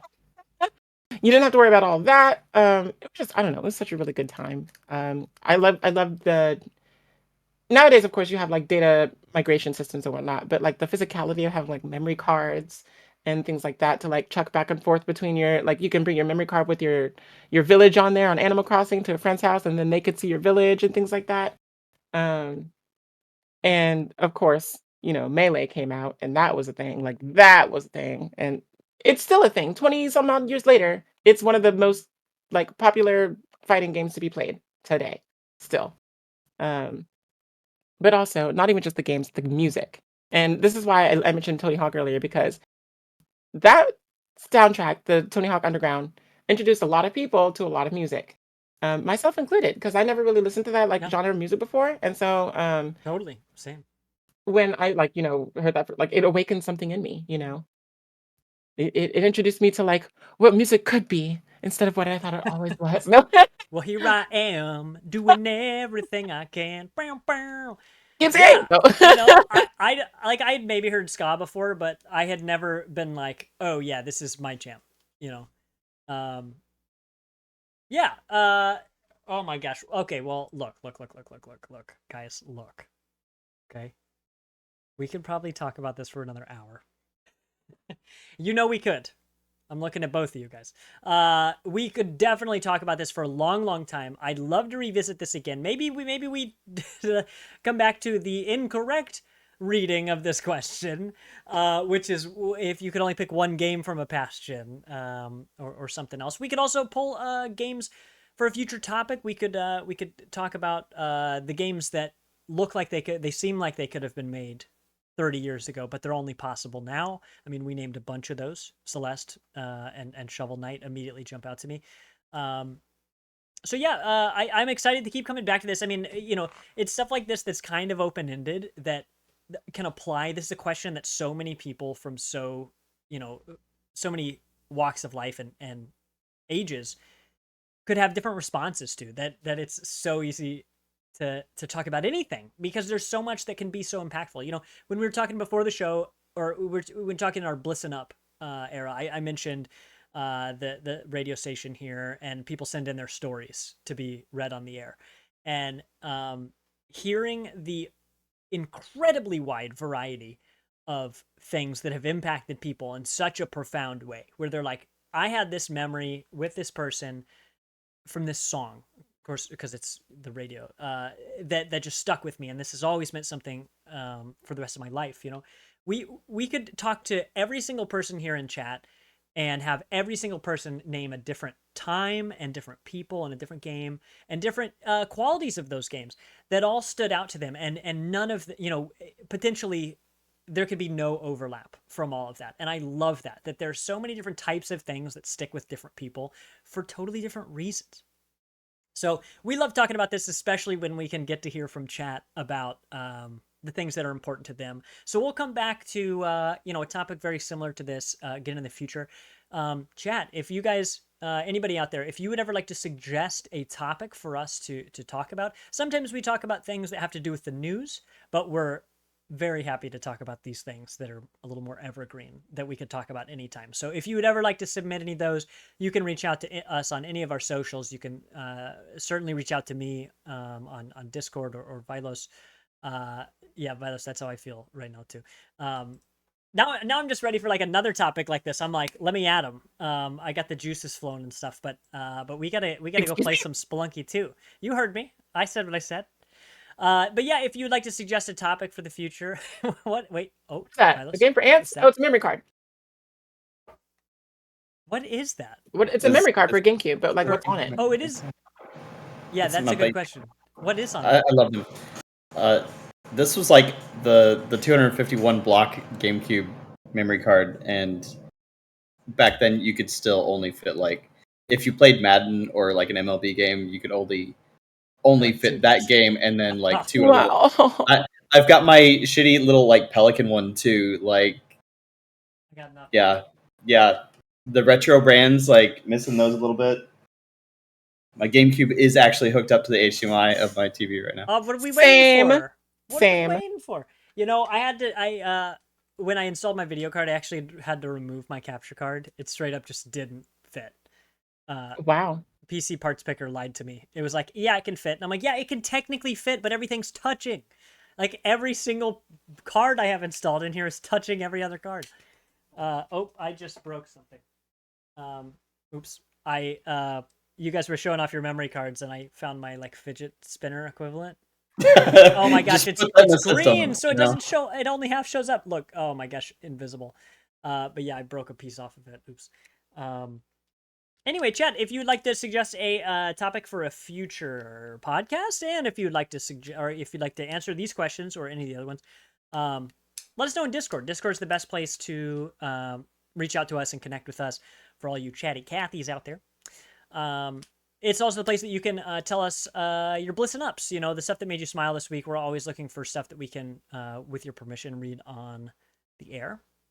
There's so much to smile about. So let's see, what else do we have? So let's wrap this up. Let's move towards Spelunky 2. And as we're wrapping up the show here, I want to mention a couple things coming up this weekend. If you're listening from the future, these will already have come and gone, so you'll want to watch the VODs.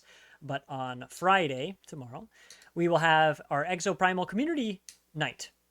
We will have a bunch of people playing that in our Discord. It's a 4-player game. We definitely have more than 4 people looking to play, so we'll be trying to make extra groups. But I describe that game as part dinosaur, part firework.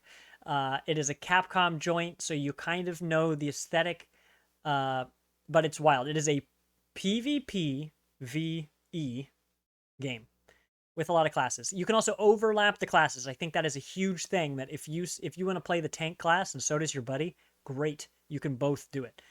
You are giant fighting robots fighting a bunch of dinosaurs. Let me read this thing off of Steam. It says, Exoprimal is an online team-based action game that pits humanity's cutting-edge exosuit technology against history's most ferocious beasts, dinosaurs.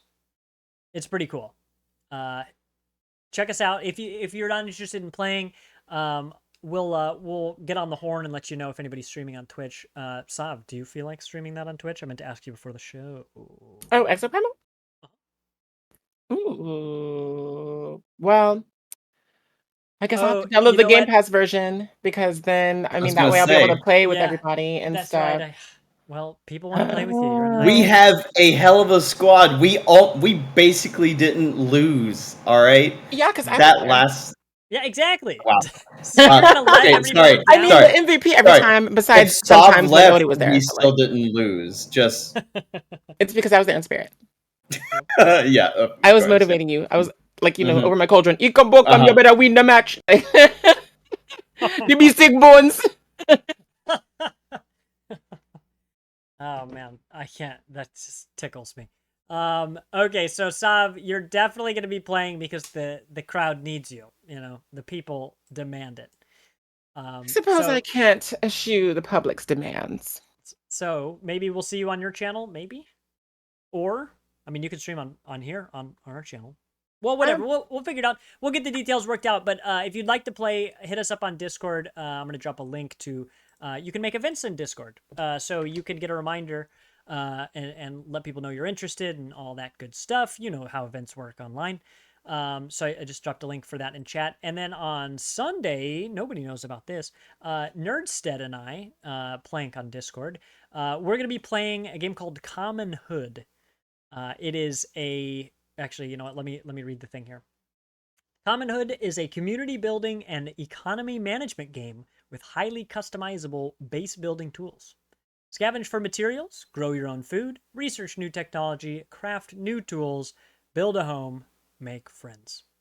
Form your community and take it from surviving to thriving. So yeah, it's got that survival base building stuff that we like so much. It is a single player game. It came out, boy, do I have that pulled up? Well, it came out a little while ago. Certainly to mixed reviews. So we're going to see how it turns out. Hopefully some of the quality of life stuff has made it better, but we're going to have a good time playing that. While Nerdstead, Plank, will be playing the game full time, I will be in the passenger chair here on Twitch, reading chat and talking to you all guys. I'll have some not quite trivia, but some stuff related to what it means to be a part of a community. I'm really excited for that. So that'll be on Sunday, this coming Sunday, from 2 to 5 Central Time. So tune in, and if you miss it, check the VOD. There's Nerdstead's Lurk Noodle in chat. Hell yeah. Really looking forward to that. So those are 2 things this weekend, and then I'll finally be back on Monday to stream hopefully final episode of Bleak Sword, because that game I once called that game too easy, and I ate my words. Wow, that game is not easy. That game is not easy at all. Yeah. Wait, birthday co-stream. It's Nerdstead's birthday on Sunday. So oh my gosh, baby, Cancer Gang, happy birthday! Wait, I got to wait. Earth Day. Is that? Well, you get the sentiment. I wish you could hear. I can see you. I can see the streamers and stuff, but I can't hear it. But I felt like I could hear it. I can hear the. Yeah, chat gets it. Wow. Happy birthday. Slay. The house down boots. So that's a lot to look forward to this weekend. Yeah, be back on Monday, and then we'll of course be back next Thursday for another show. We're really excited for that. So while we get ready for Spelunky here, I have been Tegan. Thank you for watching. You can always find everything on our website, partyinvite.games. This is Vilos over here. Yeah, I think so. Yeah, pretty much. Yeah, I think that's him. And this is Sav. Hey, that's me. And we are Party Invite. All right, we'll be back in a little bit. Check the VOD for the Spelunky stream for those of you listening from the future, and we'll talk to you again soon. Bye. Boy. Goodbye. And a happy Earth Day to all.